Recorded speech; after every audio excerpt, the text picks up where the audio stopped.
Radio Bypass, bringing you rock and roll music that deserves to be heard.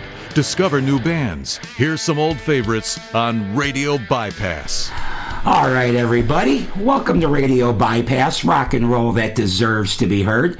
Today we have some returning guests that I'm always happy to talk with. It's always great catching up with these guys because we've had the chance to ride alongside them through their musical evolution the last few years.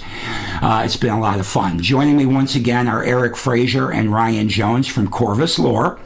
The band recently dropped their brand new single, Promise You, and if you haven't heard it yet, you need to fix that immediately because it absolutely delivers. And that's just the beginning. They've also got a brand new LP coming this June, Bury the Beauty. Every time these guys come back on the show, there's another layer added to the story, another step forward musically, and today we're diving into the new single, the upcoming record, the creative process, and everything happening in the world of Corvus Lore. Eric, Ryan, welcome back to Radio Bypass, guys. Thank you for having us back, Ralph. It's great to be back. It's awesome. Yeah, it's really good seeing you, man. Thanks for having us. Same here. Always a pleasure and always exciting to hear new music from you guys. And Promise You promised me just another great song, delivered on that. So let's talk about the single first. What was the spark behind the song, and why did it feel like this was the right track to kind of kick off the album, the next chapter of Corvus Lore? Well, the interesting thing behind that is that the song almost didn't make the album. I was in recording sessions with our producer, Tim Narducci. We already had pretty much all the songs figured out for the album. And in between breaks, I played him a recording of Promise You that I wrote years ago, being played on acoustic, and he looked at me just like, "Are you an idiot? Why would this not be on the album?" And I was like, okay. So long story short, obviously it made the album, and really the quick and skinny why we released it as the next single, we just wanted to show a different side of the band. Mm-hmm. A lot of songs that we do that have a lot of dynamic twists and turns that maybe the average listener wouldn't understand or know that Corvus Lore does some of these different types of songs, and they get lost sometimes. With it being as strong as it is, we felt like it was a really good way for us to kind of introduce another side to Corvus. Okay, well, that makes sense to me. And what I liked about this song, I think I had told you guys this when you were here for Feather Me Through, that the guitar at the beginning of that song really captured my attention. And now on this track, it's kind of toward the end, where you kind of go into this jangly kind of guitar sound, and it's a real cool, it just comes in at the right time, It's ear candy. Yeah, it's great. It's great. So, yeah, I was kind of thinking about that when I listened to it the first time. I'm like, oh, okay. The last song was the beginning guitar piece that really wrapped me in, and then this time it was toward the end that it really wrapped me in. Not that I didn't like the whole song, of course, but just that guitar part was cool. All right, so as always with your songs, as we've learned, there's a lot of thought behind them, and once again, the song feels just very emotionally driven, as really all of your songs have. But and I think you kind of answered the question a little bit that I had, but you can expound on a little bit. Was this a song that was written quickly or over a long period of time? Yeah, I had the music, like I said, a long time ago, but I never had really any lyrics pinned to it. And once it was decided that, okay, we want to do something to this, which sounds kind of funny because sometimes the melody and lyrics come first before music. In this case, it was the music first. Didn't have a melody or anything, and lyrically, it didn't happen overnight. It was somewhat of a very long process because essentially what the song is about is my covenant with my family, and basically through faith, anything is possible and can be overcome, and this can never be broken. So, where lyrics like in the chorus, when the oceans run dry, I'll be the tide. I'm taking that extreme example of something that may be all lost, but is not. And so it took a while for me to really try to wrap my head around what does everything mean? All right. And how do I convey that but also at the same time not be so on the nose. Because again, I always want the lyrical content to mean something to the listener that, maybe isn't obvious to me. Maybe it means something totally different to them. So, but yeah, it took quite a bit of time to get through it. I'm really happy with the lyrics. So I think they're pretty special. I agree. Of course, you should feel that way about all your songs because they've all been like that. But yeah, I agree. And then since this was something you had written some time back, when you brought it into the mix now, did it take on any new developments, or is it pretty much just what you had written originally? The framework was pretty much the same, but all the nice little bells and whistles and pixie dust that Eric sprinkles everywhere was phenomenal. I mean, you mentioned the jingly guitar towards the end. That seems to be an area that really is a major earworm. And it sure is. The magic of writing with someone like Eric is you might hear something a certain way forever, and all of a sudden Eric comes in and goes, watch this. And then all of a sudden the song takes a whole new turn and a different breath of life. So really, really cool. Really cool. So we worked all that stuff out as we kind of injected the song to the band. Gotcha. And then this single, this time I did. I know I've told you guys before, I usually don't watch videos for a while, but this one I did watch the video ahead of time before we got together today, so I'd have an idea of what that was like. And I know you had released the initial day was like through Brave Words or something. You kind of did an exclusive. Right. And having watched the video, it's again very well thought out and interesting to watch, and of course the song's great to listen to. But since you did it the way you did through Brave Words and everything, I wonder if this expanded your reach any. Like, what's the response been like to the song and to the video? It's been go for it, Eric. Yeah, well, number one, we're just super excited that Brave Words would want to have an exclusive on the video and hopefully give it kind of the prominence we were looking for. And the feedback on the video has been really interesting because, well, number one, people are usually quick to point out that we're still one of those bands that likes to put out videos that have a storyline and try to put in a few different locations. Fortunately, this time Ryan didn't try to set us on fire or put us underwater or working on it. There's water involved, but this is true. He put his own life in peril in that rowboat. That's true. We almost sank.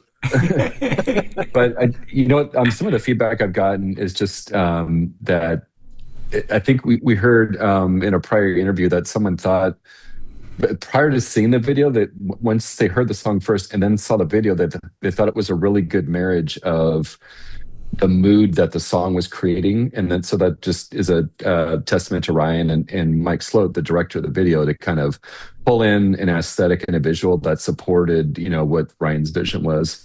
The other thing I've heard too is actually from my neighbors that live across the street over here. They were talking about how they thought it was pretty rewarding that it was kind of multi-generational. And so I think Ryan has a funny story about that, how we captured some of the folks kind of like 11th Hour for that.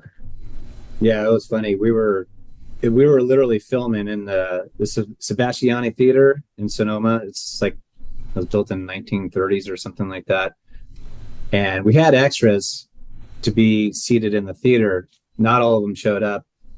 And I went to the entrance of the theater looking for potentially, okay, maybe there's some last minute stragglers. And there was this older couple there, and they were at the door and like asking me, hey, is there tickets to the show tonight? And I go, oh, I don't work here. I'm sure you could probably get the tickets for the movie later on, right through here or online. And they started walking away. And I said, hey, I go, guys want to be in a rock video? And she doesn't even hesitate. Her husband's like halfway down the block already, and she turns around. She's like, Jim, we're gonna be in a video. Get over here. He comes tootling back, and they sat, and they were total troopers. They were amazing. They were amazing. Oh my gosh, yeah, they were a total value add. And during the shooting of the video, there's one point where so Ryan was intentional about placing some elements in the water scenes and how they make their way back to the theater. Well, one of the segments right before the guitar solo was to have like the theater masks come back onto the musicians. I was wearing one of them, and the older lady turned around and she just kind of like, she didn't know that I was wearing it, and she kind of jumped back and she said, "Oh my God, can I take your picture?" That's awesome. I mean, they were troopers. They stayed with us for like almost 2 to 3 hours. So. Yeah. I don't know their names, but thank you if you're watching this interview. Yeah, no. She asked me, she goes, "Can we go now? We've been here for a long time." I was like, yes, you may, and thank you. Yeah, that's awesome. The video altogether, I mean, there's a lot too. I mean, this looked like, what probably would have cost $1 million in 1984 or something. And again, I'm always impressed with just all the thought that goes into it. Like you were talking about, there's a lot to the story here, and it all connects.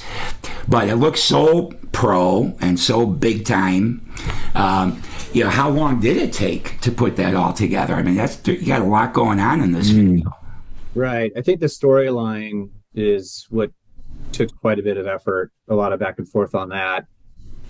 Once I had the storyline, it was really kind of coming down to like locations. And Mike Sloat, who's the producer, director of this one again, who's just phenomenal. One of the original locations I was thinking was actually in White Sands, New Mexico. And I was like, Sloat, let's do it. Let's fly out there, yada, yada, yada. Or I have this other concept with this rowboat and everything. And Mike was like, well, we've already done some mountains like Tahoe and snow. So I don't know if the desert will have the same vibe. He goes, let's do the rowboat. Okay, I have a storyline for it. So yeah, we had 2 locations. I already mentioned the other one, Sebastiani Theater in Sonoma. The rowboat was just amazing. We were lucky to get out of that. Slit was worried because he had a very expensive camera, and we didn't realize that the boat had a leak. Oh no! We were out there, and no motor or nothing. I mean, I was doing the rowing, and he's like looking around. He's like, Ryan, I got water coming in down. I think we need to go back in and drain the boat, try to fix it, and get back out. And none of us had anything to. Either one of us didn't have anything to patch the boat up, except for Mike had these mouth strips for tape for sleeping. Yeah, right. Put them on the bottom of the boat where the hole was. Oh my God. It held? It kind of worked. Wow. That's amazing. Scenes done. So we filmed all the robo scenes literally in like 2 hours. And then it was almost a month later before we could get everybody scheduled and the theater available up in Sonoma. And that was just a full day. So it was just really a day and a half of filming altogether. And then, of course, the editing process, which Mike is phenomenal at, takes some time. Well, and the concept, too. They had to take a bit to figure out how you were going to put it all together. Right. So the concept, as Eric was alluding to a little bit ago, in the robo scenes, you see certain items floating by. And what those items represent are major milestones within anybody's given life, like the bridal veil, getting married, right? The chasing of money, which really in the grand scheme of things isn't important. There were certificates. Actually, a little inside scoop that I haven't shared with anybody on any interview is one of the pieces that are floating by is original handwritten music by my grandmother from the 50s, who was the president of the Unified School District Association down in LA. She taught piano and to all the neighborhood kids. And so it was one of her original pieces of work. And I grabbed that as a tip of the cap to her and saved it. And then some items, as Eric mentioned, they appear in the theater. And the theater masks, represent, the joy and pain of life and all that stuff, right. Obviously. Tragedy, yeah. So you're right. And then, you see me pick up the cross at the very end, and that ends up on the floor in the theater wet. And so anyways, we try to incorporate all that stuff. I think, fortunately, the lyrical content allows for a lot of visual ideas to come forth. So you don't have to think too hard, I would think. I don't know, but I didn't have to. super But I'm proud. sure you did.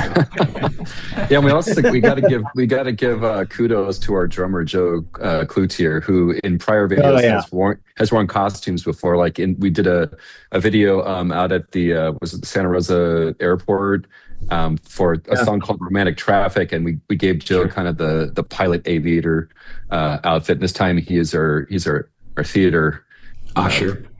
Usher, thank you. Yeah, he fills those roles really well. He loved being the pilot in Romantic Traffic, and you could tell he really relished the role as the usher here. He does it well. He's natural. He's natural. He's like he's been doing. Oh yeah, he's perfect. Yeah, that's great. That's great.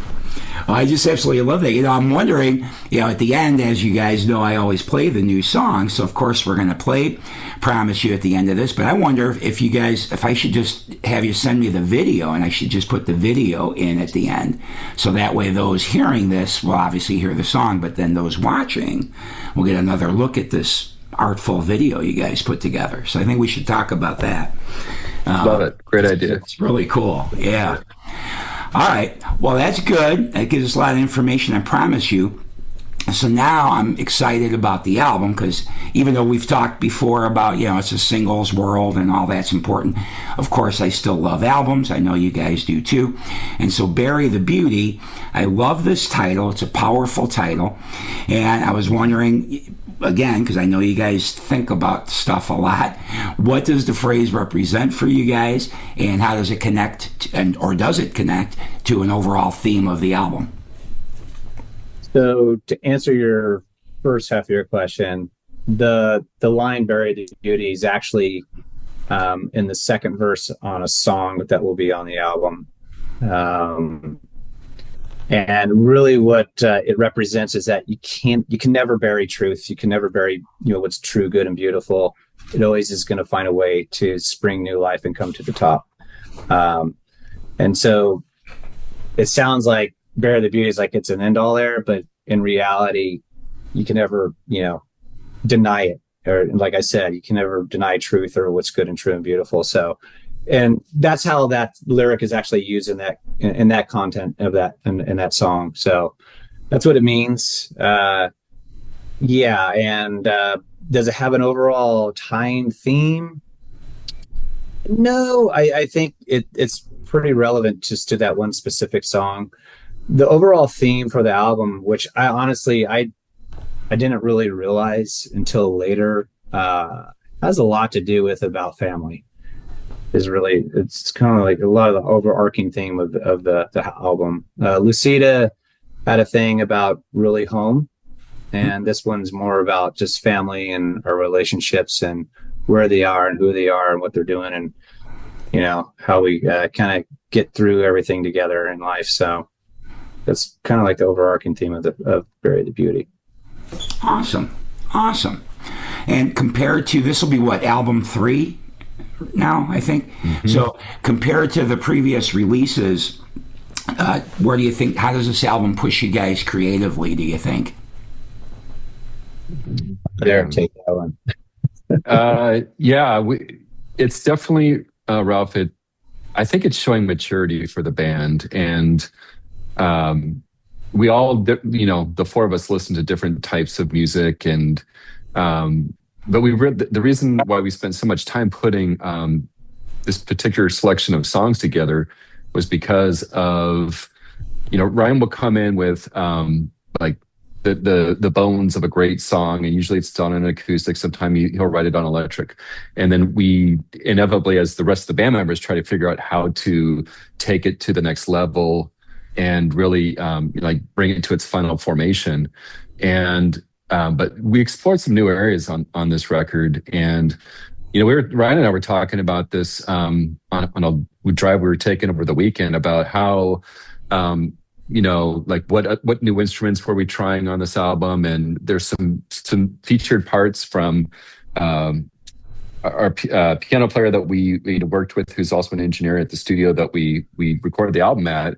He's just doing some beautiful piano solos. We added some parts that are Hammond B3s. We added some mellotrons, and And even in one song, we finished with some backyard crickets, and so there's some really unexpected things, but they all have a purpose. And if anything, I think the album is definitely showing some growth for the band.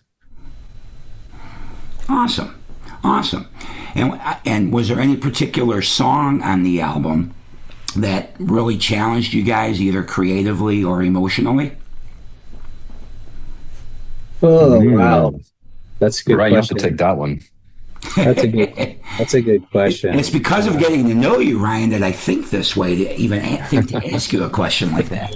So I think so Feather Me Through, which really was the first official song on the album and the first single, right, that we released. That song emotionally for me was really, really, really tough, but also freeing at the same time. It's about the passing of my dad, right, and still being super fresh. And I remember really kind of struggling with, we had the music and I was really questioning myself on melody and all that stuff and some of the lyrical content. And I'll never forget, I just had a major breakthrough one day and just driving, and the melody hit me like a ton of bricks, and I just lost myself. It was such a amazing moment, and it was just incredible. So emotionally, that song pushed me quite a bit. There's also a song on the album here it's actually the last song on the album. It's a long one. It's well over 6 minutes, but we love it. We don't care. It's just, we're doing it for us, and hopefully everybody else loves it too. But that song really challenged me from a playing perspective, because I am beyond isolated. I mean, I might as well be standing naked out in a field with nowhere to hide behind a tree or a barn.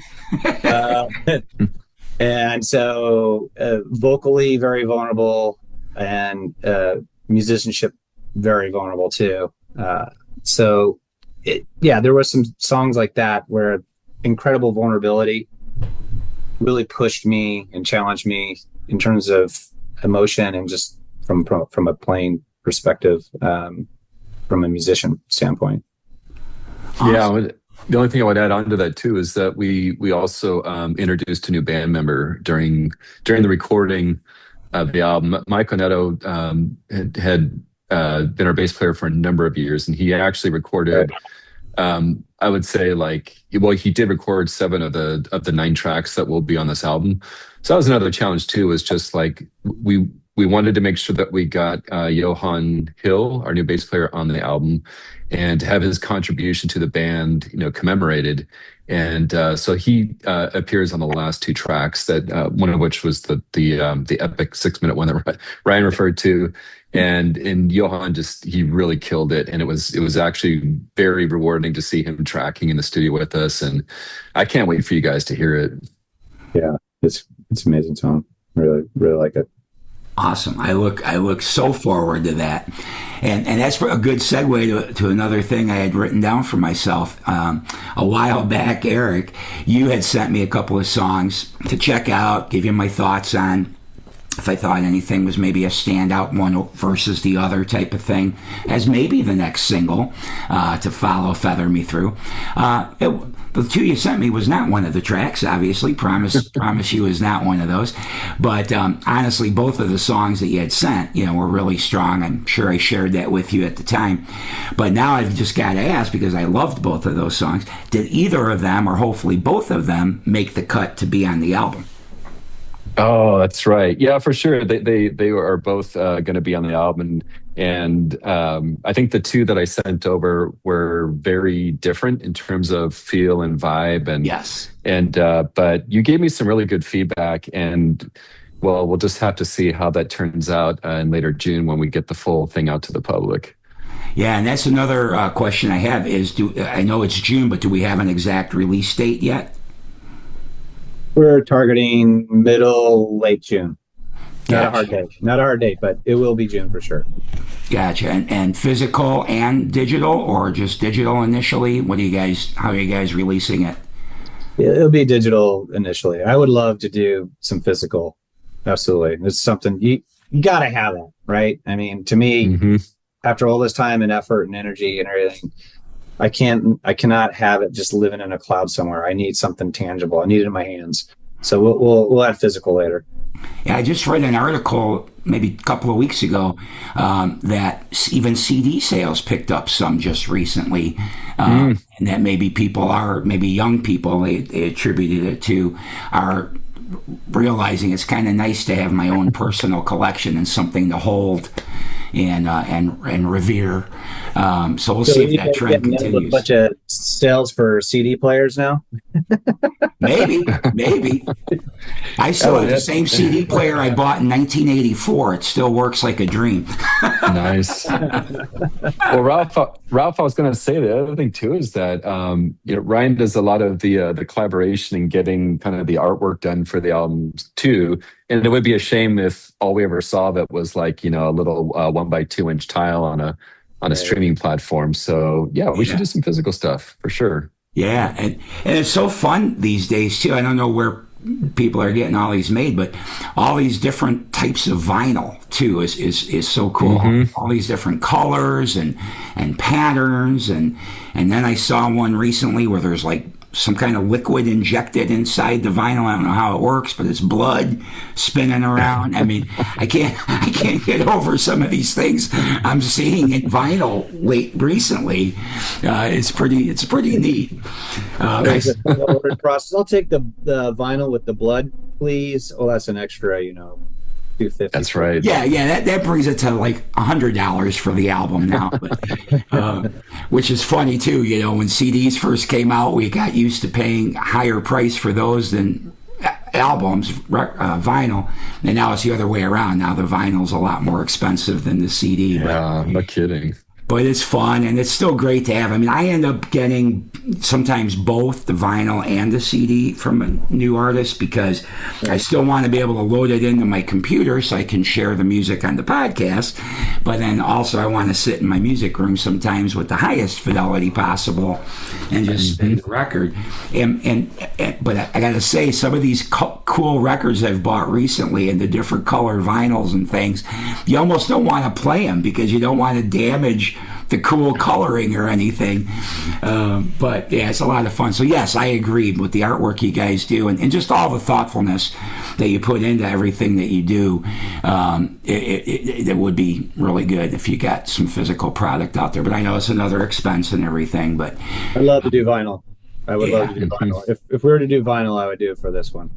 Yeah, you should. Yeah, well, hopefully that'll happen. I'll keep my fingers crossed because, getting to know you guys the last few years and talk with you and stuff. Even today, this morning, Ryan, I was thinking about you, knowing we were going to talk later today, because I was thinking of something I read many years ago. Maybe it was in Guitar Player magazine, maybe it was in Hit Parader. I can't even remember. But Pat Travers, one of my favorite guitar players, was described at the time as being the thinking man's hard rocker. The thinking man's hard rocker. And that's kind of where I would put you guys in a way too, as your music, because it makes you think, as we talked about Feather Me Through. I told you what my feelings were upon hearing the song, and then you shared what it was about, and we've done that with other songs of yours as well, had those conversations. And so that's really, that popped into my head today, that's an apt description for you guys today in 2026 that I read somewhere probably in 1980 or something about Pat Travers, that you're the thinking man's rock group. Wow.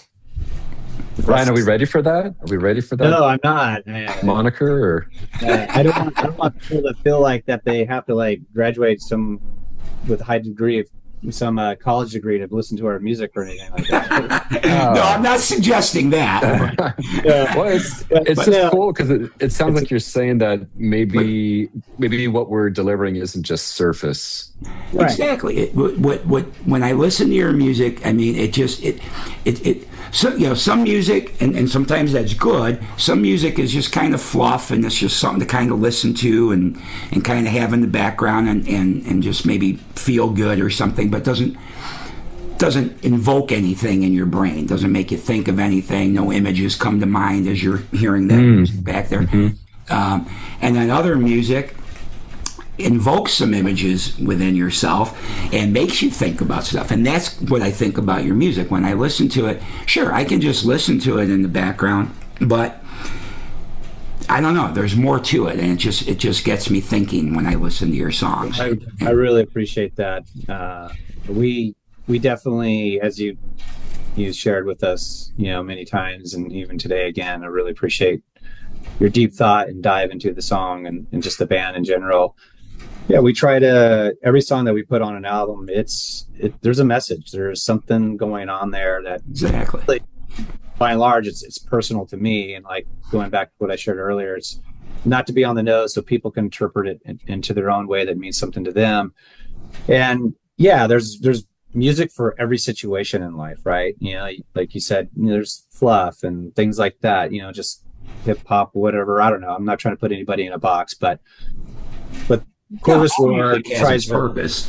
Yeah, everything has its purpose. And Corvus Lore, though, has always been about, how can we write the best possible song, take a lot of tremendous work and going into the craftsmanship of it, and then the messaging. What's the lyrical content? And, I'll agonize over lyrics for a long, long time just to make sure it's right.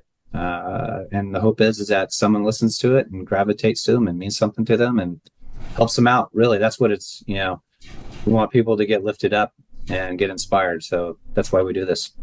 Yeah, absolutely. Yeah. Music can be a healer. That's for sure. Yes, sir. Mm-hmm. Absolutely. All right. Well, I'll just ask you a couple more things so you guys can get some dinner or something. I just got two more things. So, because I know I could talk forever, especially with you guys. I always enjoy talking with you.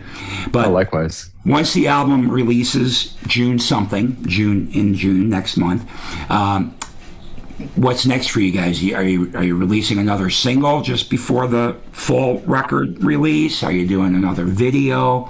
And of course, always the question of live shows, even though I know that touring's not easy for anybody these days. But those are my questions. What's next for you once the album, as we get closer to the album release? Take that one, Eric. Yeah, we are, as you are very well aware, Ralph, we're promoting the single right now, and super excited that, in just a few weeks we'll be getting the full album out. But I think what Ryan and I were discussing was maybe post the release of the full album, maybe revisiting the full set of 9 songs and see if we may want to maybe put an emphasis on another track. We love doing videos, so then that's kind of the upside. And it's tough to get people's mind share to want to listen to a full album. So the fact that we may revisit the idea of doing another single even post-release, I think just would give it more legs. Agreed. And I think we just lost Ryan. I'll have to take the last question. And do you have any upcoming shows booked right now? I didn't see anything on your website. I looked at that this morning. We don't currently, and we're working with our label right now to just shop out, any potential larger opening up for nationals. I think is where our heads are at right now, and let's focus on playing more of the local shows. But if one comes up, we'll do it for sure. And our goal right now is just to get outside of California and to really kind of test drive and deliver the music to people beyond our box here. Gotcha. All right, and then my last question was going to be, if somebody were just now hearing Corvus Lore for the first time, and this new album probably will bring some people that are hearing it for the first time, what would you hope they take away from the music? Oh man, that's a really great question. I hope their takeaway is that there's some sort of familiarity to the music, in that we're definitely not reinventing the wheel, but what we are doing is hopefully doing, I think we kind of these days put it more like a revival, modern classic rock. I think that's the best way to put it. Excuse me 1 second, buddy. Ryan's trying to come back in here. Hang on 1 second. Maybe he can correct my grammar. I hit the admit button, so hopefully he'll get hooked up here shortly. But no, Yeah. I think you're doing fine. So carry on. Okay, Ryan. Yeah. Welcome back, my friend. Welcome back. Just in time. Yeah, just in time because we're on the final question. We don't hear you right now, by the way. And Eric was just trying to field it all by himself, but you can jump in as soon as we have your audio back. Still not hearing you. See you, but don't hear you. Oh, well, we there he lost him goes again. I think you're on your own then, buddy. It's all you, Eric. that truly is the takeaway, is that we want people to definitely, like what you were saying, Ralph, just get into the fact that we're not just putting out, quote, hard rock, and that there is hopefully people are sensing the depth to the music. And I'm hoping that there's melodies that like stick in their brain and they want to hear the song more than once. And certainly with a song like Promise You, there's the potential, we hope, for crossing over to an audience that might be broader than just like a heavy rock type of listener.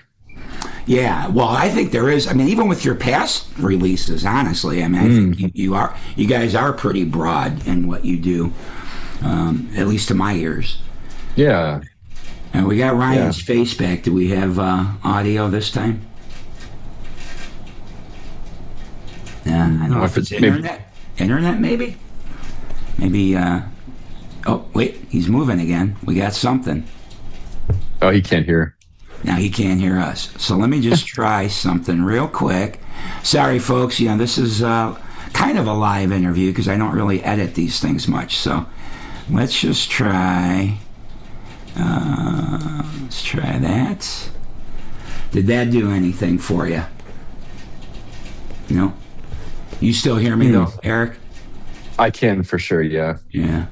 All right. Sometimes I've noticed once in a while if I redo the audio once, when somebody is having trouble, it seems like it works, but it also could be that they just did something on their end that actually was what worked.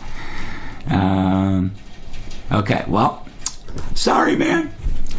All right, well, stay there. Yeah, we should probably just message him. All right, well, I guess we'll just wrap it up.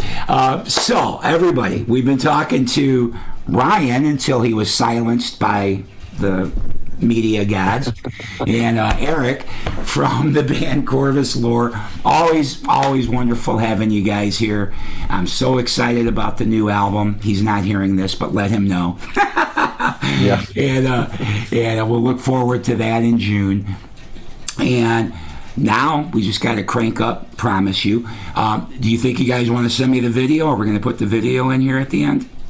Yeah, I'll take care of that. Okay. We'll connect with details. So you guys watching, stick around and see this really cool video. And again, you'll see what I mean about why I see all the thought that these guys put into what they do and create, how they create their art, which for me means a lot.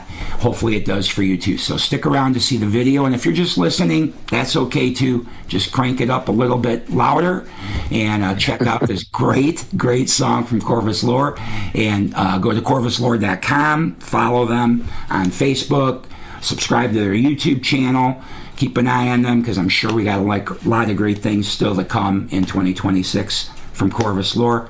Eric, Ryan, I know you can't hear me, but thank you for being here once again. Thank you. RadioBypass. All right, Ralph. We'll talk to you soon. All right, buddy. Be well. Bye.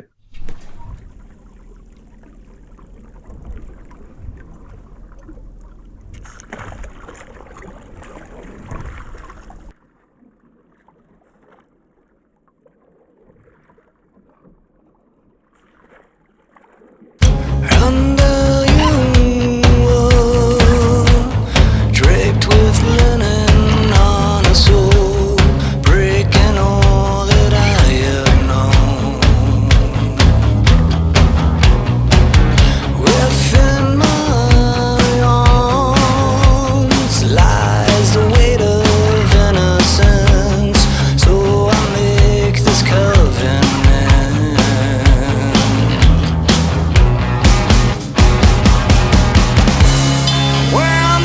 ocean.